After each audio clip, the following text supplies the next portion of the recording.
Hello guys, stranger thing मेरा बड़ा ही favourite show रहा है और सीरीज अब ख़त्म होने को है। तो बहुत ही ज़बरदस्त एक्सपीरियंस रहा स्ट्रेंजर थिंग देखना। लेकिन क्या इस अपसाइड डाउन वर्ल्ड का जिक्र हमारे शास्त्रों में भी आता है? तो you will be wonder to know कि भागवत गीता 15.1 में भगवान क्या कह रहे हैं। सुनो। ऊर्ध्व मूलम अधा सखम अश्वत्थम प्रहुर अवप्यम चंदामसी यस्या परनानी यस्तम वेदा स वेदाविद। मतलब ये मटेरियल वर्ल्ड को भगवान बता रहे हैं। It's like an opposite banyan tree जिसकी जड़ ऊपर है और शाखाएं नीचे हैं।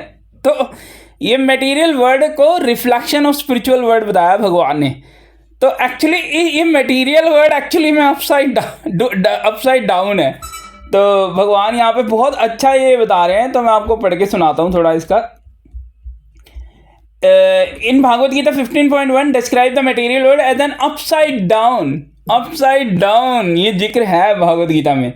अश्वत्थम banyan tree with roots above branches below and Vedic hymn as its leaf, and significant the temporary, ever-changing nature of existence, and that the understanding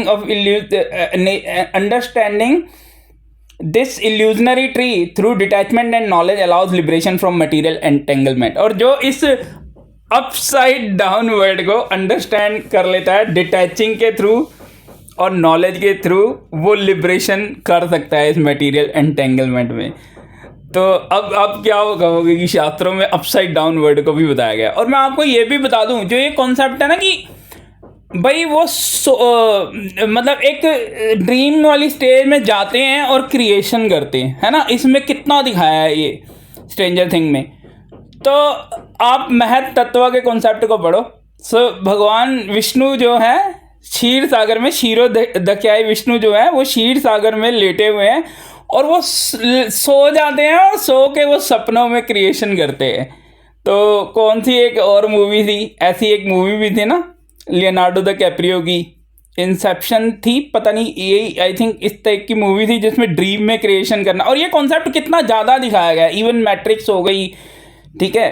और even ये स्ट्रेंजर थिंग का भी यही कॉन्सेप्ट है कि वो विल जो है वो सो जाता था और सोते समय वो क्रिएशन करता था। तो महत तत्व का कॉन्सेप्ट भी बिल्कुल यही है। महत तत्व जो भगवान की मटेरियल एनर्जी है, भगवान क्षीरोदक्षाई विष्णु जो है वो सोते हुए मल्टीपल यूनिवर्स क्रिएट करते हैं और फिर उन्हीं यूनिवर्स में परमात्मा के रूप में, मतलब गर्भोदक्षाई विष्णु के रूप में उसके अंदर हर एटम के अंदर वो समा जाते हैं, हर कण कण में भगवान वाला जो कॉन्सेप्ट है ना। तो कितना मतलब ज़रूरी है शास्त्रों को समझना।